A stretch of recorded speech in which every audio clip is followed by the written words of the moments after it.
Good morning, everybody. Tuesday morning, October the 28th. It's Jim White, it's Alex Crook, and it's Steve Bruce, and we are live on talkSPORT, live on your TV as well.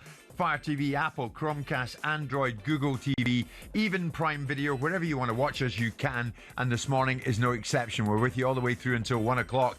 And what an hour we have just had right across the lot. You do not miss a thing on this show, live in talkSPORT. Even Mr. Jordan, Lord Jordan, joining us from his hacienda in Spain. It was good to hear from Simon. Off the back of Brendan Rodgers leaving Celtic and Martin O'Neill heading back. You got the lot right here this hour. Amidst a remarkable rise at Bournemouth, we're going to be speaking to the man credited with saving the club over a decade ago. The former chairman, Jeff Mostyn, will join Steve, myself and Alex live in this very studio. That is later. In the meantime, it's time for this. The Real Deal on talkSPORT with Selco Builders Warehouse. For the latest special offers, pick up this month's Real Deals in branch or view online at selcobw.com. So who has been the real deal this month? It would have to be Ruben Amorim, would it not? Steve's former club, Manchester United. Steve Bruce, a club legend. Keen to get Steve's take on this. I mean, a rebound month, Steve, for Amorim. Of that, there is no doubt. United beat Brighton 4-2, make it 3 consecutive league wins in the same season for the first time since February 2024. It's now 4 home wins in a row. Is he about, Steve, to prove a lot of people wrong? Well, certainly they've had a great few weeks. I think Alex has just reminded me that they've won 5 out of the last 7. So there's certainly been an upturn in their performances.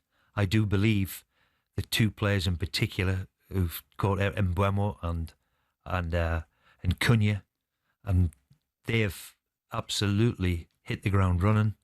They've showed what they're all about, and they've given that real cutting edge at the top end of the pitch, which maybe for a while wasn't there.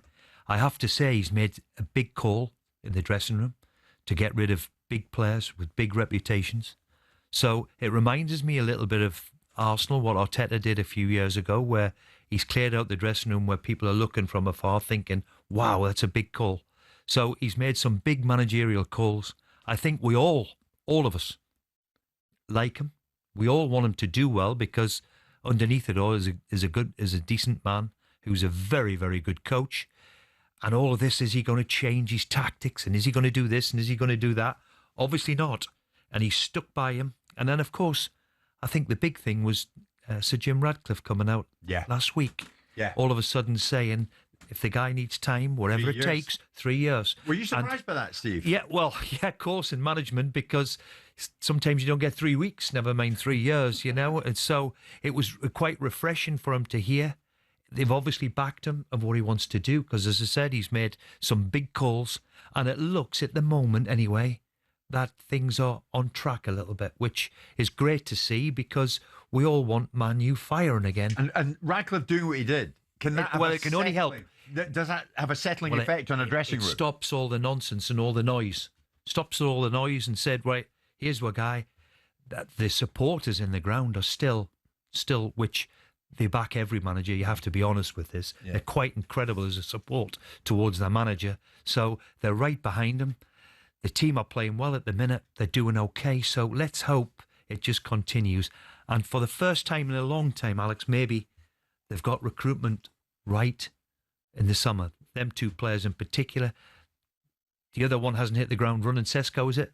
That's how you pronounce it? I think he's been all right. He's done okay, He's okay. Not like the other 2, though. The other two have got that excitement. They've got that little bit of magic, which Man United are used to seeing over the years. And the goalkeeper's made a huge difference as well. Maybe he could have done better on the Danny Welbeck free kick at the weekend. Maybe his positioning wasn't great for that. But for Manchester United fans, it's just a relief to see a goalkeeper who, when the ball is crossed into the penalty area, he catches it and he doesn't drop it. And I think he's just given some confidence to that defence. It sounds really simplistic. It's not a lot to ask of the goalkeeper, is it? I think it's been across the board. Now, you make a good point there.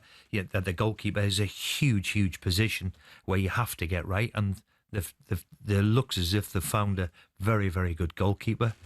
For the first time in a long time, we're now talking with a bit of glee that the players they've brought in have brought something to the table. Yeah. And I think that's vitally important. And I think the big key to it is them 2 in particular have played in the Premier League. They're used to the Premier League, even though they're foreigners, if you quite like, if that's the right word.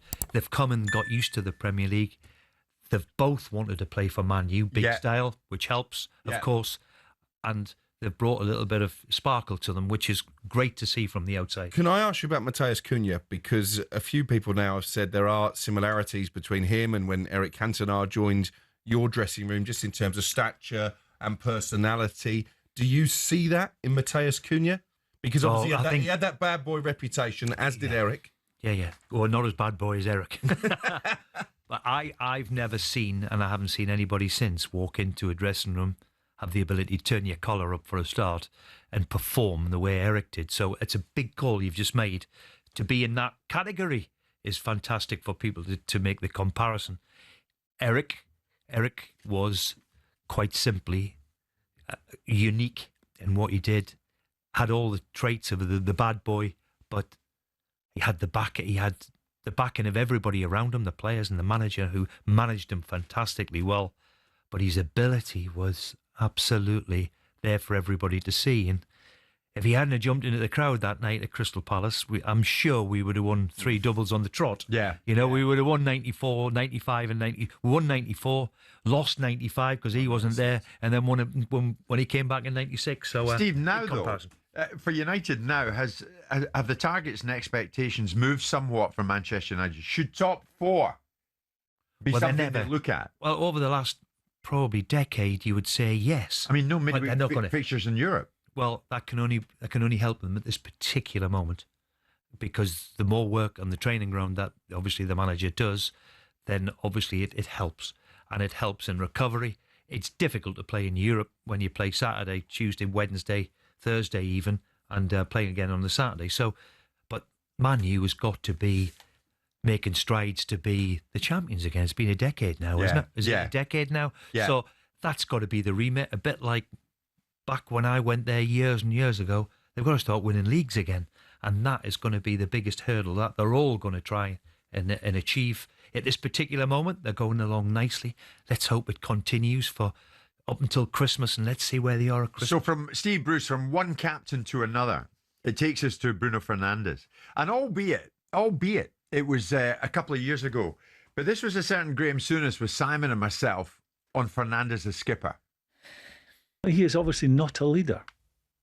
It's as plain as the nose on the end of your face. He is not a leader. Fernandes, you'll see, be a star when they're on top and they're on the front foot. And he's creative, and he is a real talent. And he is a real talent, but he showed a side to him that day at Anfield, which is very unattractive. But the man you have right now is willing to overlook that, because he knows going forward that he will win him games, he will score him goals. But in his head, the manager's head, he will know the first time I come up against a really difficult situation again, is he going to go missing? And I think the manager knows the answer to that. Now, 300 games in, Steve. I have got the hugest respect for Mr. Souness, and by the way, but you don't get them like him anymore. No. In this leadership. They're not like him. But what you have to say, you're right, 300 games, he has been the standout performer of Man U over them. How long's that been? 5-6 years has it been? He's certainly been the one with a bit of quality. You know, we're talking about loyalty. I believe he turned down an astronomical sum of money to turn down Saudi Arabia. $1 million a week. Yeah, which takes some turning down, and because he still was part of the project of going forward. Listen, he's not the leadership in terms of the way Graham Souness was a leader, but certainly over the last 5-6 years, he's been United's best player by a million miles. Is he accepted as a leader now, Alex? I think there's different ways to lead. And I think Steve's bang on, you know, the type of captains, even Steve himself, but Roy Keane particularly, they don't make them like that anymore. John Terry. How many genuine leaders are there in the Premier League, not just at Manchester United? But you look at his numbers, his goals and his assists at a time when United are at their lowest ebb, certainly in my lifetime. He keeps on delivering. How many players in the Premier League could have played that first-time pass back into the box in the final seconds at Anfield to win the game effectively? Harry Maguire couldn't miss that header. There were 3 queuing up at the far post. And I was there, Ruud van Nistelrooy's first game as caretaker manager. They put 5 past Leicester in the League Cup. I had my 2 lads with me. I said, come on, let's go and watch the players leave. You might get a photograph. You might get a couple of autographs. A lot of the players that night, head down, earphones in, ignored the fans. Bruno Fernandes spent an hour, at least an hour, posing for photos, signing autographs. That's what being the Manchester United captain is all about. as much as screaming and shouting on the pitches. He's not wrong, is he? Yeah, not wrong at all in his personality. But, you know, in the team I played in, you talk about captains. You know, if I wasn't captain, then Pally could stand in. Certainly Schmeichel would have a go. then you've got Robson and Keane and Ince, and all of them were sort of. But that's a bygone era, isn't it? You know, it's a bygone era. There's a few throwbacks, of course there is, in what they are. But I have to say, his numbers stack up of what he's done and how he's achieved it. For me, he's been, as I said, the outstanding player for the last 4 or 5 years. And Steve, Bruno himself says, everyone knows my aim is to win the Premier League and the Champions League with the club. That's my aim. It's also my aim for the club, and that is the truth. Can you see that happening anytime soon? Well, we'd like to think so. Certainly, they've made big strides over the last couple of months in particular.